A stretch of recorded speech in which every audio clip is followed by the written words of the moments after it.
Good morning. I hope that your Wednesday is off to a good start. Mine is so far. Good night's sleep and just a nice morning in the outdoor office. And as you can see, this is my coffee with the preacher mug made by, of course, my favorite potter. But I am glad you're going to spend a few minutes with me on a nice Wednesday morning. Over the last several weeks, I've been talking about major world religions. Started with Judaism, did that for a couple of weeks. Last week, I looked at Islam, and then this week, we will look at Hinduism. And in case you're keeping score, Christianity, Islam, and Hinduism are the three largest world religions. Christianity has about 2.3 billion adherents, followers. Islam is not far behind at about 2 billion in the world. Hinduism is about 1.2 billion. So these three are far and away the three largest religions in the world.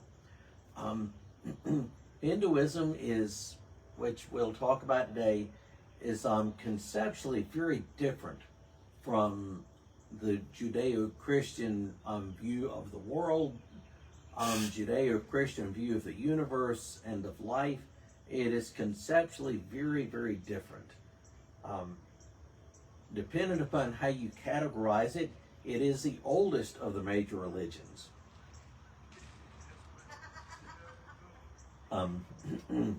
Again, depending upon how you categorize it, it is the oldest of the major religions. From my vantage point as a Christian and sort of by inheritance also the Jewish tradition, I see my faith as essentially being eternal. But again, like I said, depending upon how you look at it, Hinduism is the oldest of the major religions. So Hinduism began several thousand years ago on the Indian subcontinent. It always has been very closely linked with the nation of India, the Indian subcontinent. There are several things about Hinduism which make it difficult for us. One is that it's really hard to pin down or to categorize Hinduism as either monotheistic or polytheistic. Before I did some reading on it the last few days, I had just assumed that it's polytheistic, but it sort of lives in this gray area between the two, if you will. There is a supreme being, a supreme consciousness in the universe, in their thought, but this supreme truth, this supreme consciousness that is beyond the universe, can be portrayed many different ways. And so, like I said, it lives in this area between monotheism and polytheism. Is it one supreme being that is so fluid that he or she can be portrayed a lot of different ways?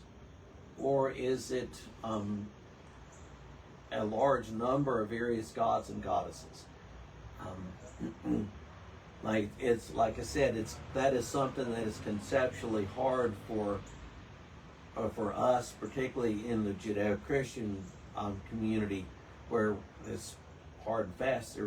There's only one God. Also for us, it's like one of the commandments: "Thou shalt not make unto thee any graven image." We're forbidden to make any images of God. That's a no-no. And there are there are statues and figurines, etc., of all sorts of different representations of gods or gods and goddesses in Hinduism.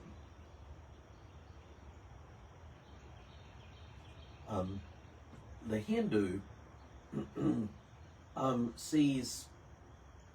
they see other world religions as being different representations of the one supreme reality. Again, that's something that and just conceptually is very different from us. They see other world religions as being sort of a different representation of the same reality.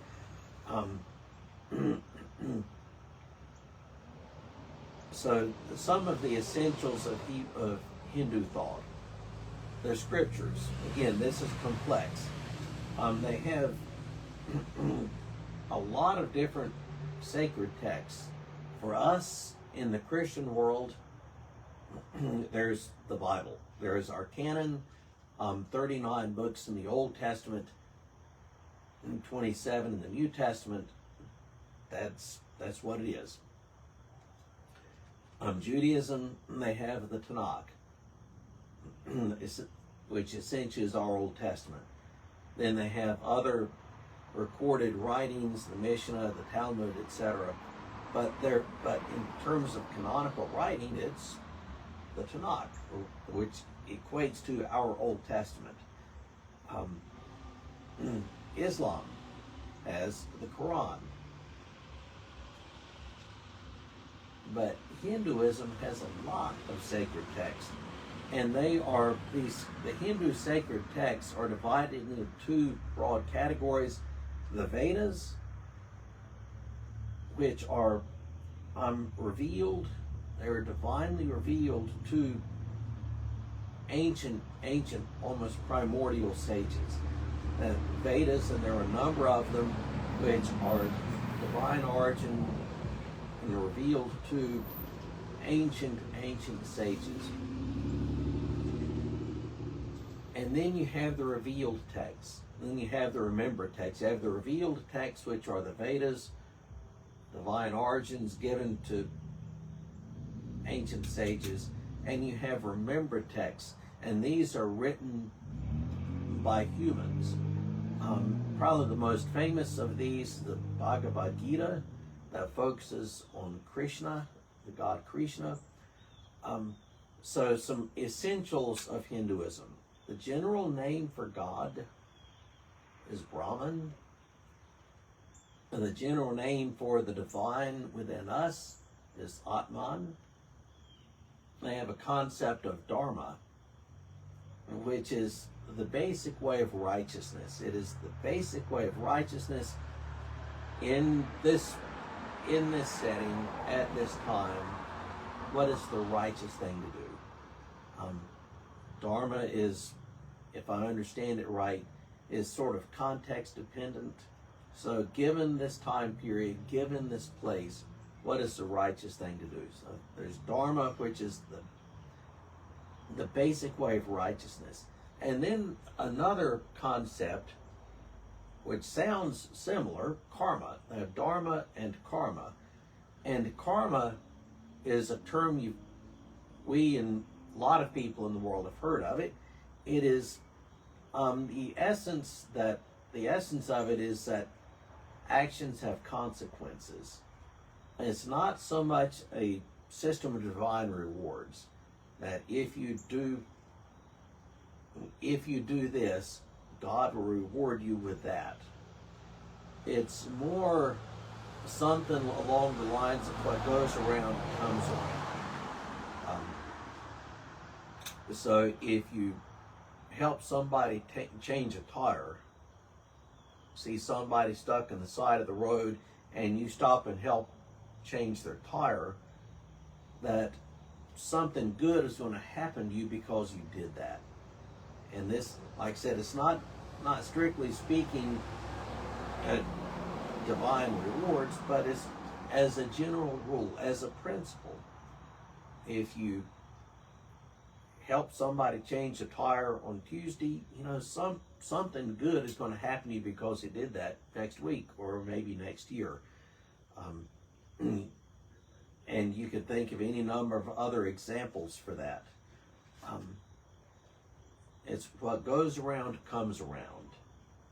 And another essential aspect of Hinduism that we hear a lot about, most people would have heard of, is the idea of reincarnation.